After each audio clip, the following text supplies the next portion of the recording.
a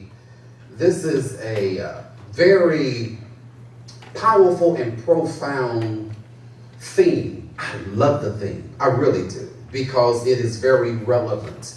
You know, God led the children of Israel by a pillar of fire by night and by the moving of the cloud during the day. When the cloud moved, they knew that it was time to take their journey. But they didn't pitch a tent to stay there, because the cloud shifted, the cloud would move. And we have to know when to take our journey, when to take our rest. And we have to know what the moving of the cloud is. I will say to you tonight that this theme is certainly the moving of the cloud. Yeah, right. It's a shifting that's going on, and truly we have to restore the family in order to restore the nation, because there is a direct link. I said in a video that I did for this conference that every major problem that we have within our culture, within our community, from poor education, massive unemployment, senseless violence, hyper incarcerations, low spirituality, low housing options to high mortality rates, all can be traced to the disintegration of the family. Yes. No community or culture can exist or thrive without the family. So that means we've got some surgery to do tonight. Yeah, we've got some surgery to do. I will be coming from the book of Psalms, the 128th number of Psalms. There are 6 verses here in this 128th number of Psalms.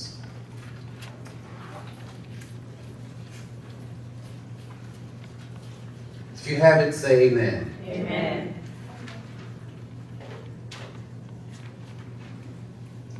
Blessed are all who fear the Lord, who walk in obedience to him. You will eat the fruit of your labor. Blessings and prosperity will be yours. Verse 3 says, your wife shall be like a fruitful vine within your house. Your children will be like olive plants or olive shoots around your table. Yes, this will be the blessing from the man who fears the Lord. Verse 5 says, may the Lord bless you in Zion. May you see the prosperity of Jerusalem all the days of your life. And may you live to see your children's children. My God. Peace be to Israel. So that's what we're going to talk about tonight. We're going to talk about restoring the family, or rebuilding the family to rebuild the nation. We'll talk about that. Amen. Many years ago in Europe, in sanitariums, they had cruel ways of testing the mental capacity of an inmate. They would take an inmate, put them in a janitor's closet, fill the sink up with water, and let the water overflow. They would then tell this inmate to mop up the mess. The attendant would then leave the inmate and come back 15 minutes later. If the water was still running and they were still mopping, they knew they were not ready to go anywhere, because they had not developed the capacity to get to the root of the problem. Come on. And the unfortunate reality is a lot of ministry is done that way today. And the unfortunate reality is a lot of families are like that today. We're busy mopping up messes, but the water is still running. We're busy mopping up messes, but the water is still overflowing the banks. So in my allotted time here tonight, we're going to not only try to mop up some messes, but we're going to turn the water off. So that the issues that we have and the things that we are doing that seems to be repetitive, Matthew 2 puts it like this: may the axe be laid to the root of the tree. Consequently, what happens is that man is always plucking fruit, but God goes to the root. So what we want to do tonight is get to the root of the problem. Now, I thank you, Elder Burks, for letting me be myself. I really would want to go into some history tonight, but I won't do that to you, although I think it should. I really want to go into some history tonight because you can never understand or you can never solve a problem until you first understand the history of the problem. And sometimes our greatest issue, particularly in the church, is that we're busy trying to solve something and fix something, and we don't know what the problem is. And you can't fix a problem, solve a problem, until you understand the history of the problem. Psalms 128 verse number 1 said, blessed are all who fear the Lord. Now, if anything I want to say out of many things tonight, I want to start with this first word in this verse 1 here that says, blessed are all who fear the Lord. Come on. That word bless has many definitions. Blessed means happy. Blessed means empowered to prosper. Psalms 1 put it like this: blessed is the man who walketh not in the counsel of the ungodly, nor sitteth in the seat of the scornful. His delight shall be in the law of the Lord. In his law do he meditate when? Day and night. And watch this. As a result of meditating day and night, he shall be like a tree planted by the rivers of waters, whose leaves shall not wither. Guess what? Whatsoever he does, whatever it's going to prosper. See, when you know you're blessed, you know there is no failure. Not only in God, there's no failure in you. And I think that that too many times we got to get our theology right.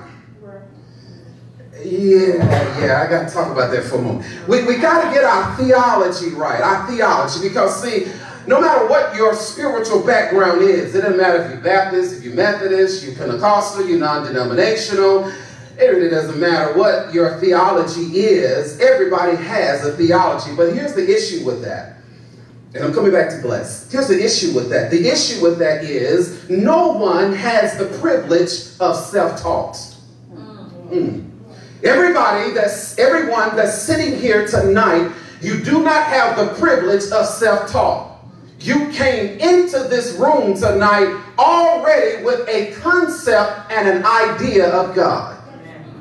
Whatever church you came out of gave you your concept with God. Now, I know what some of you are going to say, well, yeah, maybe they did because, see, I grew up Baptist, but now I'm Pentecostal. Well, see, all you did was took old information, mixed it with new information, and drew a conclusion. But nobody has the privilege of self-taught. Everybody that comes into any church comes into the church with an idea and a concept of God. That's right. Now, here's the issue with that. The issue with that is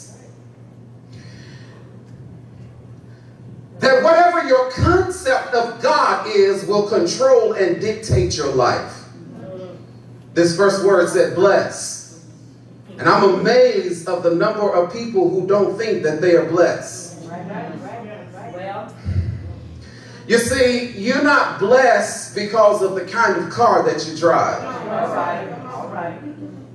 You're not blessed because of the kind of house that you live in. Let's get this straight.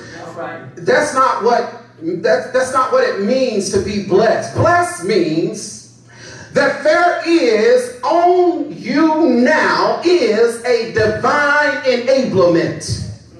This divine enablement gives you the ability to live life on another level.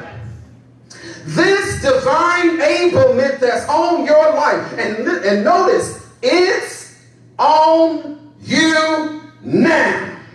Amen. I think some of the greatest tragedy is we don't know that it's on us. We don't know that it's on us. We don't know that, we don't understand, and we don't really know that it's on us, but it's on you now. You got something on you now. It's called a blessing. It caused you to understand that the possibilities for you and I can never be defined by what others are doing or what others have done. But possibilities for you and I can only be defined by your capacity to believe. And Jesus said, if you can believe, all things are possible to them that believe. And the only thing that's standing in between you and the next major move in your life is your belief.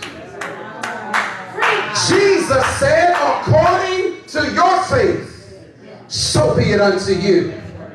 It's according to what you believe. I'm going somewhere with this. I'm going somewhere with this. So he said, according to your faith, it's according to your thoughts, according to what you believe, so be it unto you. So we got to get our thinking right. Right. And for years I've been in church and I've heard preachers say that you got to renew your mind. You got to change your mind. Unfortunately, it's not that simple. And the reason why it's not that simple is because of Jeremiah 17:9. Jeremiah 17:9 says that the heart is deceitful and desperately wicked. Who can know it? It's talking about the deceitfulness of the heart. When the Bible speaks of heart, it's not just talking about this muscle that's pumping blood, but the deeper levels of your mind. The Bible calls it the heart. In psychological terms, it's your subconscious. Come on. This is why Proverbs says, guard your heart and keep your heart with all diligence, for out of it flows the issues of life. That whatever is in your mind subconsciously is going to be in your experience.